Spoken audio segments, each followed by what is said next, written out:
เอาใบนี่ใบชายใบตัวนี้จับเบิ้งเอาเบิ้งโอ้ใบนี่บ่โดยเอ้าคือเอาใบนั่นคือบ่เอาใบ10,000มันหลายใบได้หลาย ใบนี่อ้าวคือฮู้วะ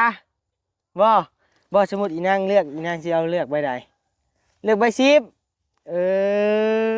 ก้อยว่ามันอันนั้นบ่แม่น15บ่ไอ้บ่นี่เด้คือเป็น18 15ยันเอาไม่ชี้ว่าต่างหากนี่บ่แม่นบ่ยันเพราะว่ามันเฮ็ดห้องน้ำซื่อๆนะโอ้นั่นแหละโดยเดี๋ยวเบิ่งอีกดอกไหนบ่เอาเลยบ่ซะไปทำกันเลยมันได้แหละ มีแต่มื้ออื่นพุ่นแหละเฮาอันออกมาจะสิมาแบกสู่เอาก็ได้โอเคโดยขอบใจหลายๆอ่ะสิให้ได้คือย่าฮะคือย่านางยาย่าโดยแม่นบ่ถือบ่โดยอันนี้เด้จ้ะว้าเองให้เพิ่น ดาว น้องดาวน้องดวงดาวสมุดมือแรกนี้อยากเข้าไปหาเจ้าอยู่เฮือนได้อยู่บ่บ่ฮู้ไปหาเขียดติโดยยันบ่พ่อเนาะโดยเอามื้อหน้าเด้อมื้ออื่นเช้ามื้ออื่นเจ้าอยู่บ่เฮือนอยู่บ่ไปตัดพื้นไปตัดพื้นอีกโดยบ่ได้อยู่ละล่าเลยโดยน้อยๆนี่ก็ตัดพื้นเป็นบ่โดยเรียนอยู่เฮือนเด้อเก่งเพราะว่ามื้อนี้ไปหาบ่ได้แล้วเนาะมื้อนี้ไปหาเขียดเนาะโดยสมุดระบ่าวจ้างเจ้า100,000บ่ให้ไปหาเขียดได้บ่บ่ได้เป็นหยังต้องได้ไปบ่โดยถ้าบ่มีไปถ้าบ่ไปเลยบ่มีแนวกินบ่ได้เงินเอ้าระบ่าวให้100,000ผู้หาเงินลินบุญหาเงินลินบุญนี่บ่บุญทางออกนี่บ่บุญบ้านเฮาบุญบ้านเฮาบ้านใดบ้านเจ้าบ้านนาแพโดยแต่ว่าอยู่บ้านมีบ่เฮือนมีหลังใหญ่บ่ใหญ่ปานใดซำใดน่ะ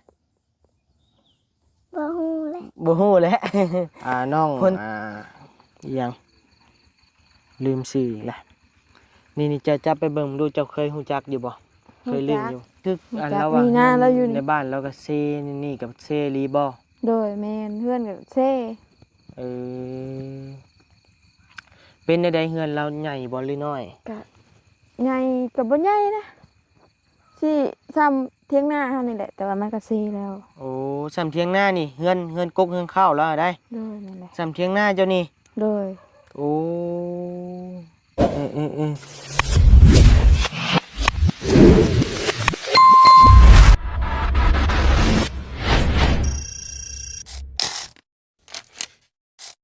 พี่น้องเลยมาสั่งเครื่องก่อนพี่น้องเลยขอสแกนWhatsApp จังได๋เดี๋ยวจังหน่อยก็ได้ถ่ายคลิปอยู่ครับเบิ่งเอาWhatsAppหน่อยนี่ก็ได้มาสั่งเครื่องให้น้องน้อยพี่น้องเลยเนาะสั่งเครื่องอุปกรณ์เฮ็ดห้องน้ำมาแล้วครับ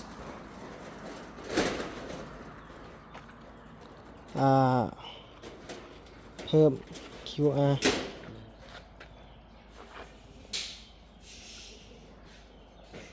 มันก็บ่ขึ้นแล้วมั่วบ่กล้องมันก็จะมั่ว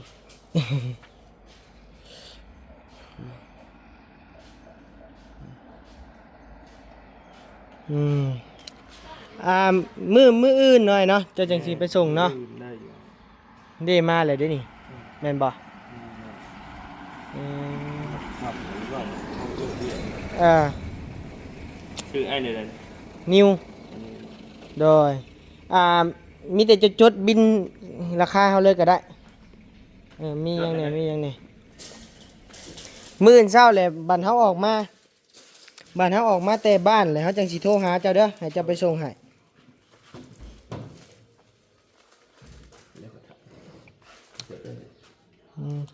เบาลี่กับเฮานี่แหละแนะนำเพิ่นมามื้อเช้านี่ลงเทียนเฮาก็ไปส่งบ้านนาเอื้องเข้าไปในบ้านนาเอื้องไผสั่งโอ้เซเว่นเด้เราไปเฮ็ดเบาแก้วบ่แม่นเบามัดผมนี่เบาแสนพี่น้องเอ้ยแม่นไม่กระตาดพากระตาด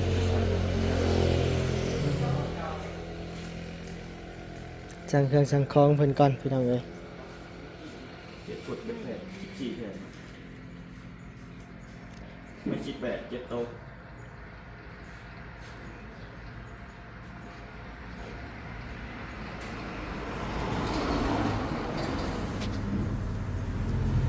เป็นล้มนี่ไอ้เจ้าแบบไหนเอาเป็นไม้ฉ เอา ลาดแล้ว เอาเป็นไม้แป้นซะ ไม่เป็นแล้วเนาะ แม่มันจัง ไม่บาท แข็งแน่ แผ่นละ10 บาท4แผ่น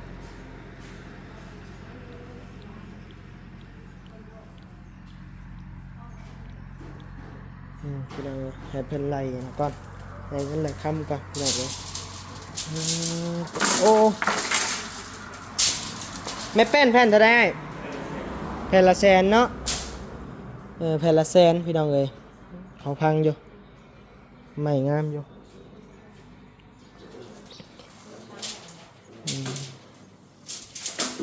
บล็อกอีหยังกะสั่งน้ำเจ้านี่แหละว่ะ แม่น คะแนนว่าบล็อกนี่เหมือนเจ้าเคยขับไปส่งเลยพี่จัก ๆอยู่ท่าแหน่เข้าบทไปส่งนะวัดซื่นนี่จะมองอย่างนั้นข่อยวะ หาเอาแต่ท้อผมวานซื่นนี่ เนาะหมักท้องเนาะ แมนสมุดเท่าแหลนลงไปนี่มันมีทางซอยลงได้ข้างกกมะขามนะบ่เห็นเจ้าบอกไปส่ง โมเมนต์ที่เลาะชวนอ้อยเข้าไป แมนเลาะเดี๋ยวนี้ชวนอ้อยเนาะเพื่อนนี่ตั้งเสากำลังมุ่งนี่แม่นบ่ล่ะ บ่แมน หรือว่าบ่อนโค้งเขาขายของกินบ่ บ่ฮอดพุ่น เพราะว่าคุณบ่ แม่ เข้าขายทั้งแหวนนะแผกไปอีกนิดนึง กลายไปหน่อยหนึงมีแต่มื้ออื่นเฮาออกมาแต่บ้านเฮาจังสิมาแวะเอาเจ้าไปก็ได้โอเค เดี๋ยวรวมกันแล้วมันเครื่องมันโบราณเขาได้คอน้ำมันลดน้ำไอ้250,000ด้วย น้ำมันลด2เซนหาบ่ โดย โอ้ เอา200,000ก็ได้มันเครื่องมันโบราณมันกระเทินนะ มัน2เซนลดอีกได้บ่ค่าน้ำมันน่ะ แต่น้ำมันโอ้เอาไปน้ำ บ่ใกล้นะ แต่นี่ไปกับประมาณ14ลัก15ลักนี่แหล้วคันสิฮอด ไอ้เรา150,000ก็ได้ แสนโดยจากแสนหาก็ได้อยู่ พี่น้องเอ้ย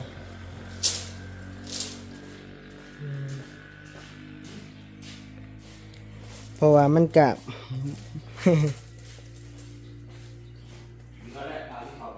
รวมพอดี1,670,000 1,670,000โอเคมีแต่มื้ออื่นเฮามาจ่ายเด้อเอ้ยเด้อ โอเค แล้วก็พุ่นแหละเอาเครื่องไปแล้วเรียบร้อยเฮาจังสิจ่ายให้ โอเคได้เนาะบินเดี๋ยวจิกอันนั้นก็ได้เนาะจะเก็บไปน้ำล้างก็ได้เนาะ จริงเฮาเลยได้บ่ มันจะขายเอา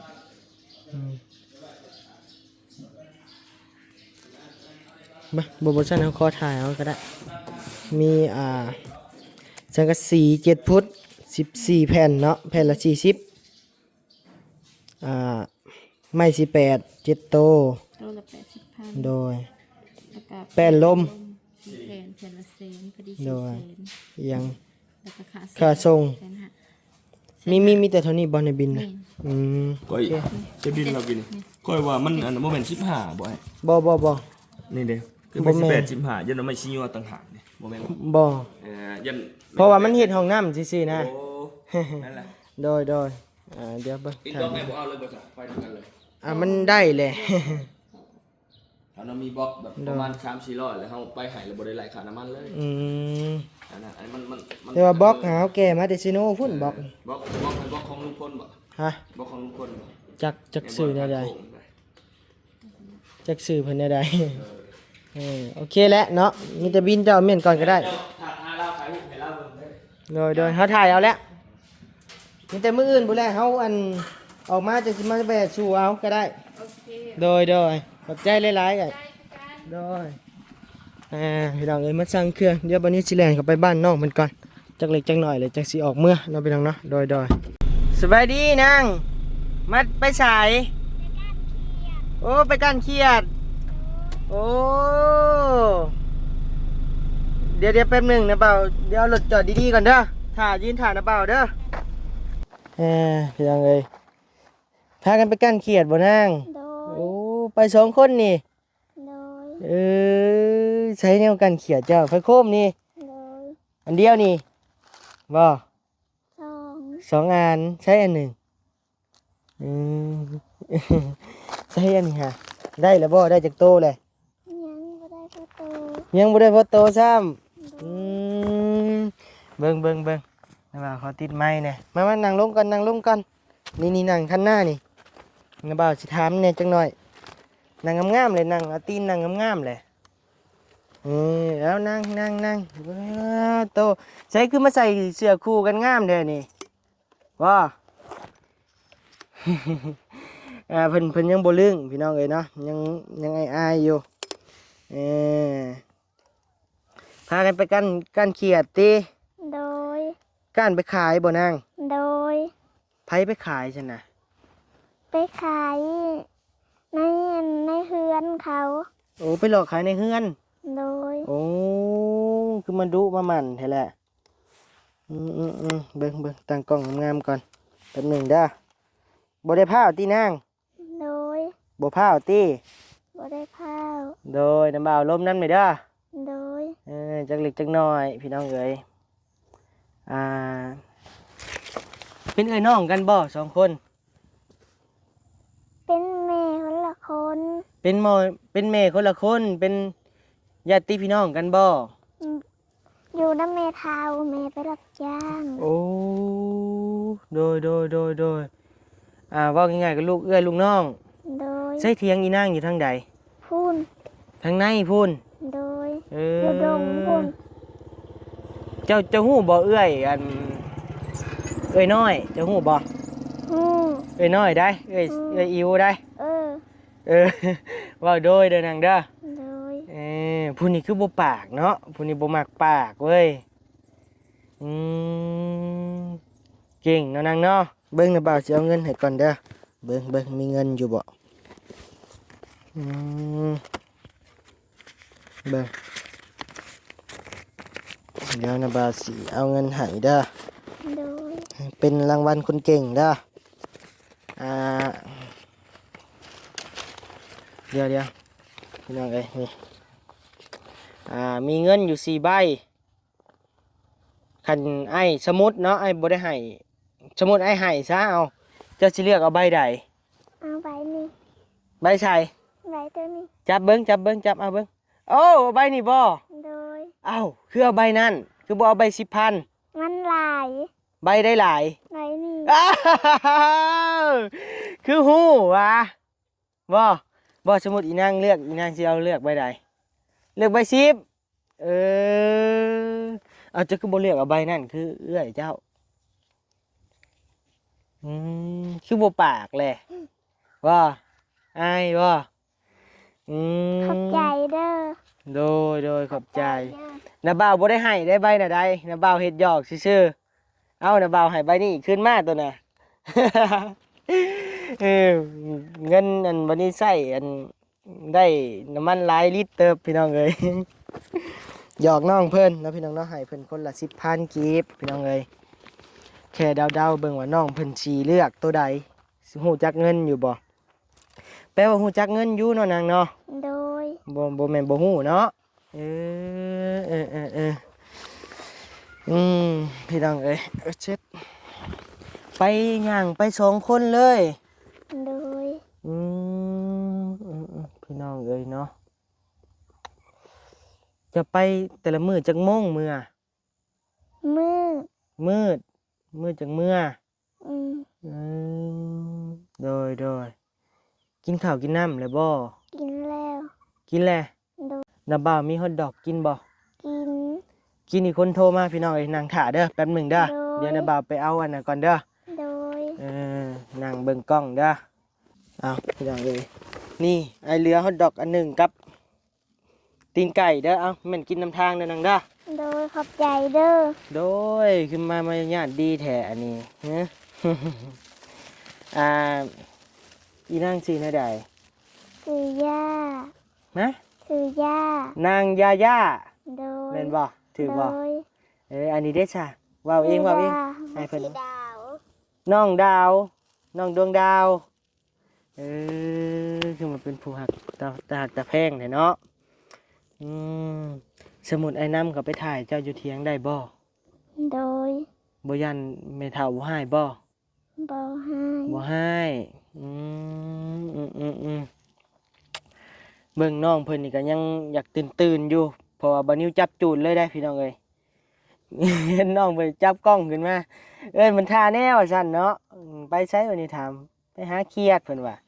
วันนี้ก็เลยจับจูดเลยจับกล้องขึ้นมาถ่ายเพิ่นเลยพี่น้องเอ้ย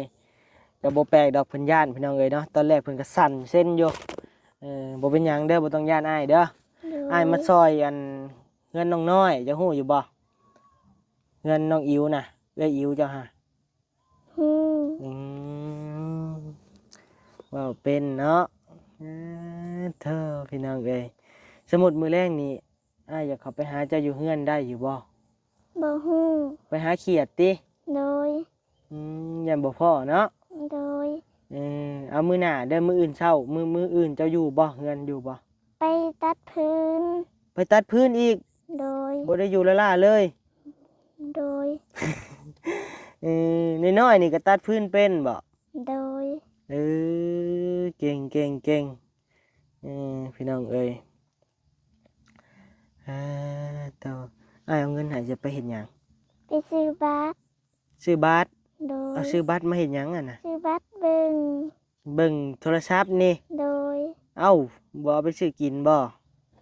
บ่ มักเบิ่งหนัง โดย ฮู้จักบ่บ่าวนี่เบิ่งอยู่บ่ บ่ บ่ได้เบิ่ง โดย เติมบัตรบ่นั่นแล้วนะสนะบ่มีประโยชน์แล้วคะแนนเบิ่งอันนะบ่าวนี่มีประโยชน์อยู่ หยอกน้องเพิ่นพี่น้องเอ้ยบ่ติแหละเนาะเด็กน้อยมักเบิ่งการ์ตูนพี่น้องเอ้ยเพิ่นแบบหน้าตาเพิ่นก็เป็นผู้งามได้พี่น้องเอ้ยน้องน้องหยังก็ลืมเลย ย่า น้องยาย่า โดย โอ้ยชื่อคนดังซ้ำพี่น้องเอ้ยยาย่า เออ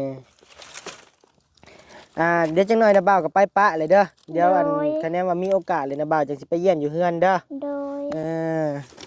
เพราะว่ามื้อนี้ไปหาบ่ได้แล้วเนาะมื้อนี้ไปหาเขียดเนาะ โดย สมุดนะบ่าวจ้างเจ้า100,000บ่ให้ไปหาเขียดได้บ่ บ่ได้ บ่ได้ โดย เป็นหยังต้องได้ไปบ่ โดย ถ้าบ่มีไปถ้าบ่ไปเลยบ่มีแนวกิน บ่ได้เงิน บ่ได้เงิน โดย เอ้านะบ่าวให้100,000ผู้ หาเงินลินบุญ หาเงินลินบุญบุญนี่บ่บุญทางออกนี่บ่ บ่บุญบ้านเฮา บุญบ้านเฮาบ้านใดบ้านเจ้า บ้านนาแพ บ้านนาแพกโดยแต่ว่าอยู่บ้านมีบ่เฮือน มี หลังใหญ่บ่ บ่ใหญ่ปานใด ซ้ำใดอ่ะนะ บ่ฮู้แหละ บ่ฮู้แหละ ฝนตกมันหัวอยู่บ่เฮือนเจ้า หัวอยู่ เออบัดหน้าจะได้ไผอยู่ บ่มีไผ จะอยู่เฮือนบ่ได้มาการเขียดอยู่หน้า โดย โอ้ย่างมาเลยนี่ โดย ป้าโตบักไกลๆพี่น้องเอ้ยอ่าฝนตกกับหัวอยู่ตีน้ำนะ โดย เฮือนดินหรือเฮือนไม้ เงินไม้ เฮือนไม้ ข้ามเอา ค้ำเอา โดย มันสิล่มแล โดย เอคือค้ำมันอย่ามันล่มติ โดย พี่น้องเอ้ยจังได๋ก็อย่ามันเนาะหาเงินลิ้นบุญ โดย อยากได้เงิน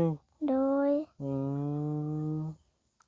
ไอ้จ้างเอา100,000ผู้บ่ให้ไปหาเขียดบ่ได้ติ บ่ได้ ไปหาเขียดได้หลายกว่านั้นบ่ บ่ได้หลายอันใด ทั้งม่วน ม่วน โด พี่น้องเอ้ยม่วนไปหาเขียดพี่น้องเอ้ยน้าบ่าวนี่สิเอาเงิน100,000ไปแล้วบ่ได้หาเขียดเมื่อนอนอยู่เฮือนพุ เอาโอเคไปแล้วน้าบ่าวจังสิเข้าไปเยี่ยมเด้อเป็นจังไดก็เด้อ เเฮือนเจะอยู่นาแพรกพุ่นเจะนอนอยู่นาแพรกผู้บ่ โดย เพราะว่ามันขามภาคทางกันมาได้พี่น้องไอ้น้องเพิ่นมาหาเขียดอยู่ภาคเบื้องป่าพี่เนาะพี่น้องเนาะบ่ย่านบ่ไปหาเขียด ย่าน ย่าน โดย แต่ไป โดย ไปนี่จึงหน่อยไปพ่อหมู่ไปนำกันบ่หรือว่าไปแต่2 คน บ่เลย ไปพ่อหมู่ บ่ไปแต่2 คน ไปแต่2 คนเลย โดย ป้อคืออะไรพี่น้องเอ้ยโคมเนาะระวังหลงได้ไป2 คน บ่ลง บ่หลง โดย อืม โอเคมื้อหน้าจังสิเขับไปเยี่ยมไปยามเด้อมื้อนี้ โดย อาสิเข้าไปหาเอ้อยน้อยก่อนเด้อ โดย เออขี่รถไปนำบ่าวไปอันไหนาไปบ่สิย่างไป โดย ย่านบ่ย่านน่ะบ่าวบ่ กลัวโอ้ยพี่น้องเอ้ยเอาโอเคพี่น้องเอ้ยเนาะบัดนี้ก็เห็นความขยันของน้องเพิ่นนะพี่น้องเนาะก็เลยแวะเอาของอยู่ของกินให้เอาเงินเมียนให้พอได้ไปซื้ออยู่ซื้อกินซื้อบัตรเติมเงินเพิ่นว่านะพี่น้องเนาะเอาโอเคนะพี่น้องเนาะไปพ้อกันอยู่เฮือนน้องน้อยพุ่นแหละโดยสบายดีปะลุงแน่ สบายดี โอ้ ว่าพร้อมกันลีนี่โดยโตมานั่งลมกับบอลี่บ่เออกินแล้วบ่ข้าวน้ำสามป้ายังทันได้กินซ้ำพี่น้องเอ้ยมาหอบดึกหอบค่ำเด้อพี่น้องเด้อเนาะหลังจากไปเจอน้องเด็กน้อย2 คนการเขียดพี่น้องเอ้ยเนาะก็เลยเข้ามาพี่ละเฮือนน้องน้อยเฮาพี่น้องเอ้ย โดย โตนี่อยากสิถามเจ้าอยู่สิถามประวัติเป็นไปมาของน้องเพิ่น โดย นี่น้อง2 คนนี่แหละพี่น้องเอ้ยที่บ่าวนิวไปพ่อเนาะน้องอิหยังลืมชื่อแหละนี่จะจับไปเบิ่งดูเจ้าเคยฮู้จักอยู่บ่เคยลืมอยู่ มาจากนี่นะเราอยู่นี่ โอ้เห็นเพิ่นย่างไปก้านเคียด2ไอ้น้องเพิ่นน่ะ โดย ก็เลยว่าถามข่าวๆก็ว่า เป็นจังไดคืออันเราว่าเฮือนในบ้านเราก็เซนี่กับเซรีบ่ โดยแมนเพื่อนกับเซ่ เออเป็นในใดเฮือนเราใหญ่บ่หรือน้อย กับใหญ่กับบ่ใหญ่นะที่ทำเที่ยงหน้าเฮานี่แหละแต่ว่ามันก็เซ่แล้ว โอ้สำเทียงหน้านี่เฮือนกกเฮือนข้าวแล้วได้ โดยนั่นแหละ สำเทียงหน้าเจ้านี่ โดย โอ้พี่น้องเอ้ยเนาะสมกับความน้องเพิ่นดุมันอยู่ซั่นน่ะพี่น้องเอ้ยนี่พี่น้องเอ้ยเอาถ้ามีโอกาสเดี๋ยววันนี้สิเข้าไปเยี่ยมเพิ่นอยู่เฮือนอยู่ซ่านเนาะพี่น้องเนาะสิเป็นในใดชีวิตเป็นมาของเพิ่นเนาะพี่น้องเนาะวันนี้ก็ยังบ่ได้ถามเต็มพิกัดดอกกินนี่เนาะเต็มพิกัดวันนี้ถามคร่าวๆเบิ่งซื่อๆกินนี่น้องเพิ่นก็พาไปหาเขียดแน่พี่น้องเอ้ยก็เลยปล่อยน้องเพิ่นไปซะเนาะพี่น้องเนาะว่าไงตามห้อยอันน้องน้อยเฮานะนี่พี่น้องเอ้ยเนาะ โดย น้องน้อยเฮาก็ไปหาอันคุดเขียดอันนี้ก็ไปหาคุดเขียดพี่น้องเอ้ย โดย น้องเพิ่นก็เป็นคนผู้งามได้น้องจักชื่อหยังผู้นี่นะพี่น้องเอ้ยผู้นี่เว้าเป็นเว้าม่วนมารยาทดีพี่น้องเอ้ยถ้าว่ามีโอกาสสิเข้าไปเยี่ยมไปยามเพิ่นอยู่เจ้าฮู้เฮือนเราก็บางเทื่ออาจสิพาเจ้าเด้อพาให้เจ้าพาเข้าไป โดย ใช่แล้วบอลีกะเว้าเรื่องความขยันของน้องเพิ่นพี่น้องเอ้ยเนาะอีต้นได้เห็นความขยันอยากใช่ไหมใช่ใช่ไหม ก็จะประกันเขียด โอ้จอดรถไปนี่บัดนี้ โดย จอดรถหน้าเจ้าบ่ โดยแม่นแหละ แล้วก็เคยรอหวยยังมือปะ ไปบ่ ชวนไปชวนแน่ไปจับสัตว์ ไผเป็นผู้ส่วนก่อน เจ้าเป็นผู้ส่วนก่อนสวัสดีเด้อบอลีเด้อโดยโอ้ย นั่งคนเดียวป่ะ โดย ไปนั่งบนบ่อสิบนกล้องเห็นไหม บ่ได้แล้วจับเดี๋ยวนี้แหละโทรศัพท์ ไปนั่งต้องการช้าไป ได้แล้ว เฮ้ เฮ็ดเวียกซะ เกณฑ์บัดนั้นแหละเห็นโดดกอดนึงทึกเนาะเนาะ เราลีลา เราลีลาบ่ เราลีลา เกาหลีละ สิมักก็บ่มัก สิมักกับบ่จะฮู้ได้จังได๋ไอ้บ่มักตัว เอ้า บ่ บ่ฮู้แล้วเดาไปเด้อเนาะ เดาไป โดย มันเป็นคำถามเด้นั่นแกคำถามอ้อมๆเลย แหม่ โอ้ยย่านสายตาเด้ อืมเอาพี่น้องเอ้ยหยอกจักเล็กจักหน่อยเด้อพี่น้องเด้อเนาะกะบรรยากาศยามค่ำเนาะพี่น้องเนาะทางบ่นิวกะไอ้มาแจ้งเจ้าน้ำเนาะไอ้มื้ออื่นไอ้สั่งเครื่องมาเลยเด้อทั้งลังกะซีทั้งไม้หยังหมดอยู่ร้านกลัวว่าซั่นเนาะ โดย จักหูบกับบ่มีพี่น้องเอ้ยมาใช้เบิ่งพี่น้องก็อาจจะฮู้แล้วแหละเนาะแต่ต้นคลิปพวกไอ้สั่งแล้ว ไม้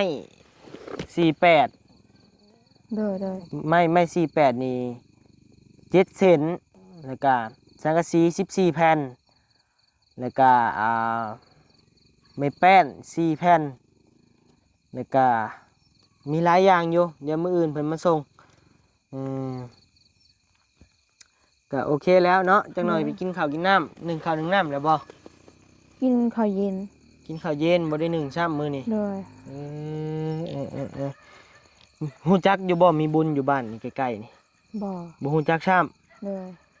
ผู้เพิ่นเปิดลำวงบักคักๆหนึงไปบ่ไปเต้นมื้อแรง บ่มีเงิน บ่มีเงิน มักเต้นบ่เจ้ากะ บ่ บ่มักซ้ำ เลย อ้ายนี่บ่เลยคนเต้น อืม แอวสิอยากฮักพู้นแหละมักเต้นไปกินเบียร์บ่ได้คือหมู่พี่น้อง โด เอ้ ย ยโอเคเนาะพี่น้องเนาะทางบัดนี้กะมาฮอบค่ำๆเด้อพี่น้องเด้อเนาะจังน้อยก็กลับแหละสิพากันกลับก่อนพี่น้องเอ้ยเนาะทางบัดนี้บ่ลีก็ยังอยู่เดี๋ยวจังน้อยก็สิออกละโอเคมีแต่มื้ออื่นเด้อเดี๋ยวอาจังสิเอาเครื่องเอาของเข้ามาจังได๋ก็ทางบัดนี้สิขอล่ำลาเลยเด้อพี่น้องเด้อเนาะสำหรับคลิปนี้ก็มีเพียงส่ำนี้ละพี่น้องเอ้ยมาเยี่ยมมายามน้องน้อยแต่ว่าไปเจอเด็กน้อยหาเขียดพี่น้องเอ้ยเนาะผากพี่น้องพิจารณาเบิ่งในเด้อพี่น้องเด้อเนาะคะแนนพี่น้องให้ความสนใจมาหลายกะเดี๋ยวสิเข้าไปเยี่ยมไปยามเบิ่งน้องเพิ่นอยู่เนาะพี่น้องเนาะเดี๋ยวสิชวนลูกพี่ลีเข้าไปนำแน่พี่น้องเอ้ยเนาะกับทีมงานหลายคนเข้าไปเยี่ยมน้องเพิ่นเพราะว่าอยากสดอยากซอยนะพี่น้องเอ้ยเนาะอยากเป็นหูเป็นตาผู้ใหญ่เพิ่นทางน้องเพิ่นกะคือว่าเป็นเด็กน้อยที่ว่าฮู้จักควมนะฮู้จักหาอยู่หากินคือน้องน้อยนี่แหละหาเขียดไปขายพี่น้องเอ้ยเพิ่นว่าเพิ่นสิหาเขียดไปขายลินบุญบ้านเพิ่นว่า อ้ายจ้างให้อยู่เฮือน100,000เพิ่นบ่เอากี่นี่อยากไปว่าซั่นมันม่วนเราว่าเอาโอเคพี่น้องเอ้ยเนาะเดี๋ยวจังว่ากันอีกเทื่อนึงเนาะพี่น้องเนาะสำหรับคลิปนี้ก็มีเพียงส่ำนี้ละพี่น้องเอ้ยเดี๋ยวพอกันใหม่ในมื้อหน้าเด้อพี่น้องเด้อเนาะสำหรับมื้อนี้ก็มีเพียงส่ำนี้ละโดยสบายดี สบายดี